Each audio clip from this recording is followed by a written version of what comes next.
Iya. Dari bambu. Iya, dari bambu. Iya, jadi itu kelihatan kayak rotan gitu. Disimpan di gerabah sini. Oh, di Gerabah. Iya, ini peninggalan apa? Ditemukannya di situs Batu Jaya, Karawang. Ini suku Buni ya. Bubuni, itu. Karawang. Lanjut. Lanjut. Kita sekarang mau ke lantai 2. Lantai 2.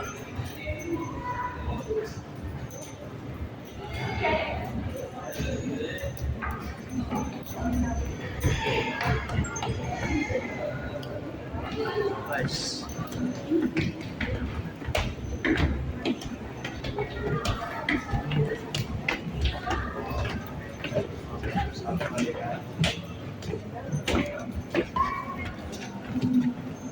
Nih, ini ada lukisan dari Arab.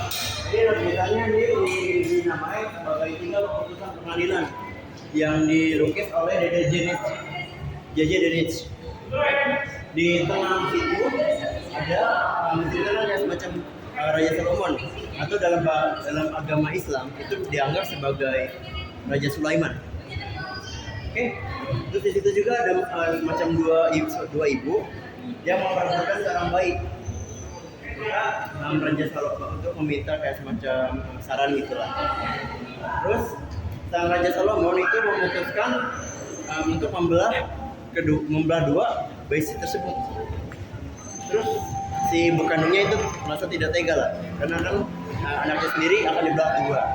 Jadi ibu kandungnya itu memohon ke Raja Salomon untuk tidak membelah dua bayi tersebut dan melainkan memberikan bayi tersebut ke bayi yang ibu yang di sini ya, yang mengaku-ngakunya. Nah, setelah melihat reaksi dari ibu kandung tersebut, sang Raja Salomon mengetahui bahwa itu adalah ibu kandungnya, itu aslinya dari sang bayi. Yang mana? Yang ibu kandung dari Salomon mengetahui atau ibu penerusnya Salomon? Ibu kandungnya, bukan ini, ibu kandungnya. Jadi seperti itu. Nah, jadi yang ibu kandung itu dia memohon sampai yang depan, sedangkan yang mengaku tidak. Oke. Terus ada di sebelah sini nih, lukisan sebelah kiri itu ada lukisan sebuah hakim lah gitu ya. Hakim yang bisa ketahuan itu disuap.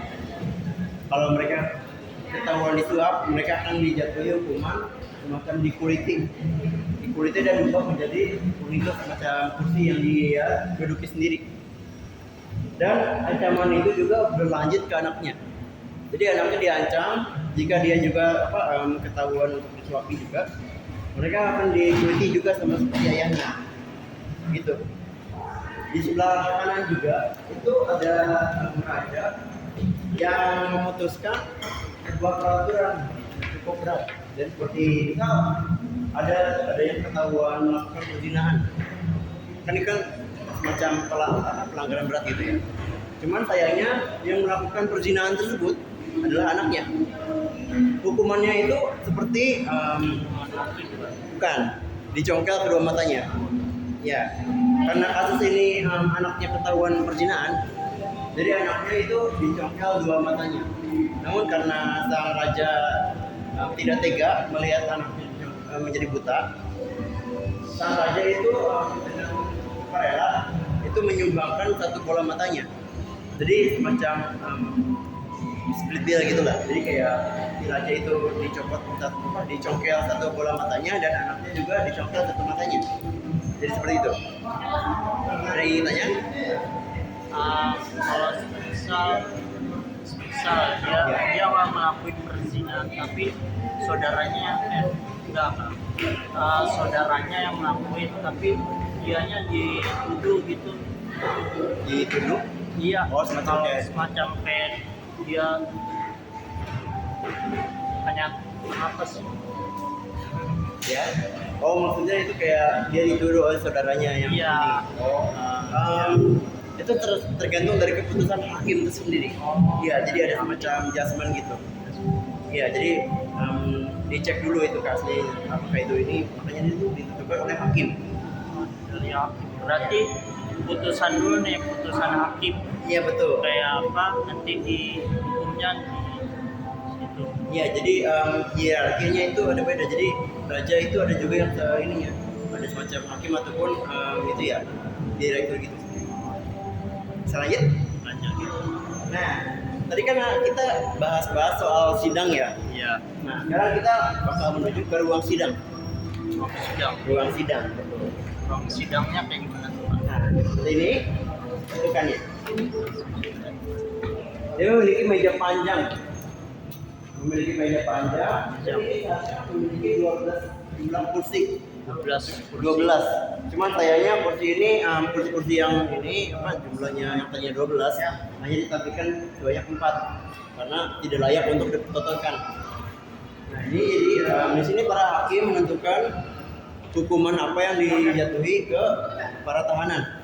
Jadi para tahanan akan berdiri di situ di depan patung dada William Van Horn dan mereka bisa berdiri gitu dipakaikan pakaian putih.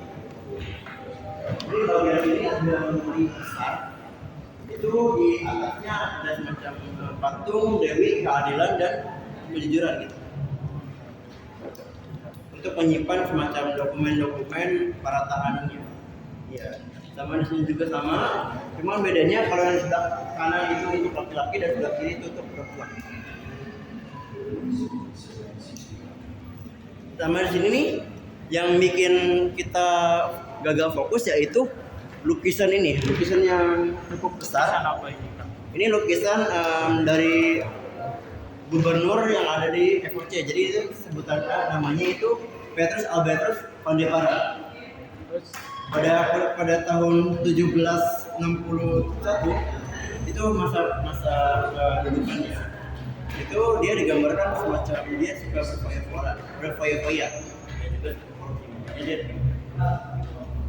karena dia juga memiliki istana paling megah, istana paling besar gitu di Batavia. Nah, sekarang dijadikan semacam apa itu rumah sakit. Nah, terus di belakang itu juga tuh ada semacam detail kecil itu menggambarkan Batavia pada zaman dahulu. Jadi kondisi Batavia sendiri itu cukup prihatin, sedangkan dia hidup dalam kemewahan.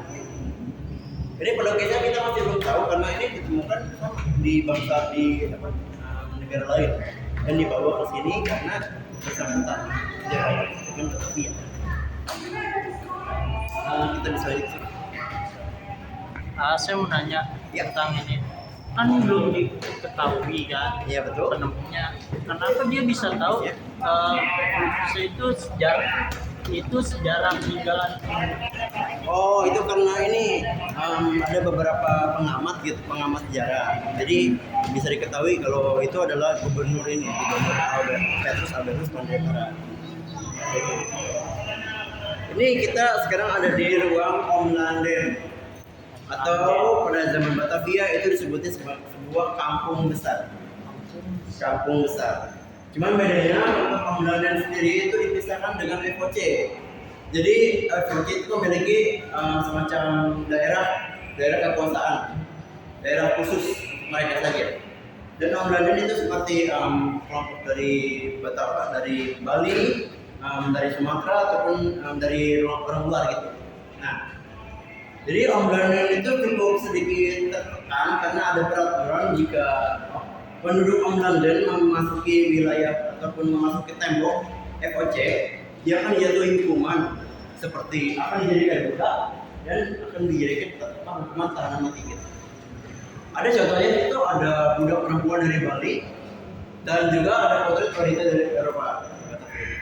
Di sini juga ada peninggalan dari tahun zaman Batavia, yaitu ada peninggalan dari bangsa Cina, bangsa Eropa dan juga Portugis. Nah dari tadi kita sudah menetap di meja sidang juga. Ini meja sidang juga. Ini meja sidang, namun ini berukuran kecil. Jangan salah, ini walaupun meja sidang berukuran kecil, tapi ini dibuat langsung dari pohon tanpa sambungan. Tanpa sambungan, dibuat dari kayu jati. Bisa kita lihat. Kita punya sebanyak tiga meja sidang yang memiliki ciri khusus yang sama, yaitu tanpa sambungan alias asli dari pohon dibuat langsung gitu. Pohonnya pohon jati juga. Iya, pohon jati. Makanya sekarang itu menjadi salah satu kayu termahal karena dia butuh waktu yang lama. Nah ini juga sama. Ini adalah meja sidang. Meja sidang berukuran sedang yang dibuat langsung tanpa sambungan. Iya betul. Iya ini. Iya lingkaran apa diameternya terlalu ini ya. Sama ini di ruangan ini banyak furnitur peninggalan Batavia. Terkhususnya adalah lemari dan juga meja belajar. Meja belajar atau meja menggambar gitu. Jadi dulu meja belajarnya itu bentuknya seperti ini dan dia tidak memiliki kursi. Jadi hanya berdiri gitu. Sama ini juga sama meja belajar sama dengan di sini ada semacam benda-benda peninggalan Batavia, ada semacam ini lumpang untuk membuat obat dan juga pentingan itu buat menyimpan obat kayak obat sirik gitu. Ya, ini adalah botol keramik dari peninggalan dari yang FOC membawa botol keramik ini ke Batavia untuk diperjualbelikan. Jadi juga cukup terkenal di zaman itu. Ini juga tempat tinta dan bel yang dalam meja itu hanya dimiliki segelintir orang, yaitu bangsawan-bangsawan gitu.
ada gambaran gimana peperangan itu berlangsung.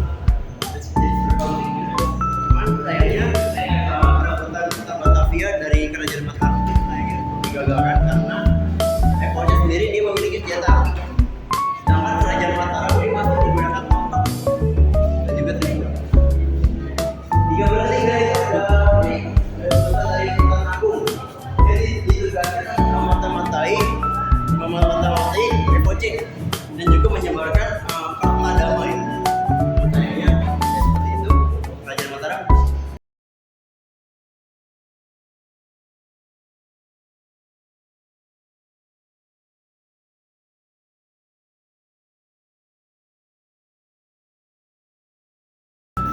Iya mas, jadi di Jakarta ini sebenarnya ada 4 kali perubahan.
Gimana? Ini Iya Iya. juga sama.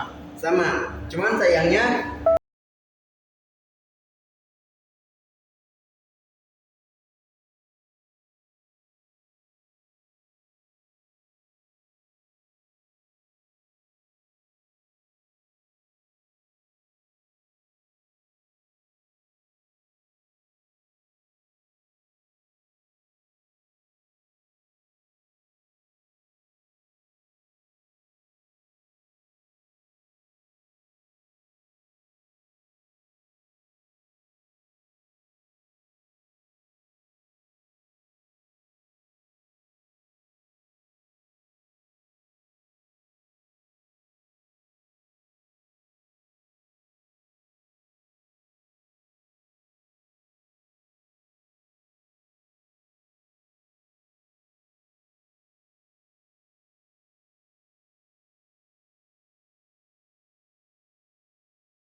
Tunjang ini, maksudnya prasasti ini sebagai perjalanan.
Ya ini kedalamannya sampai dengan 6 meter.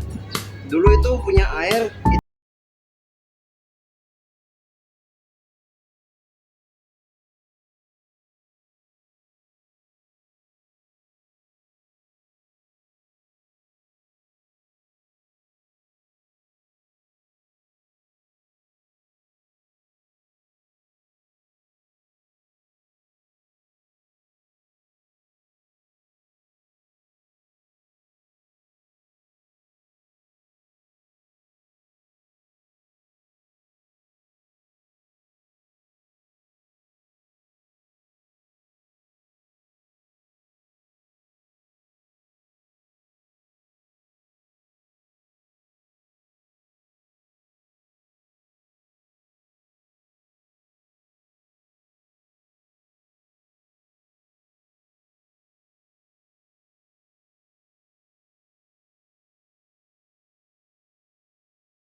Oke, segitu aja dulu kali ini. See you, bye bye, and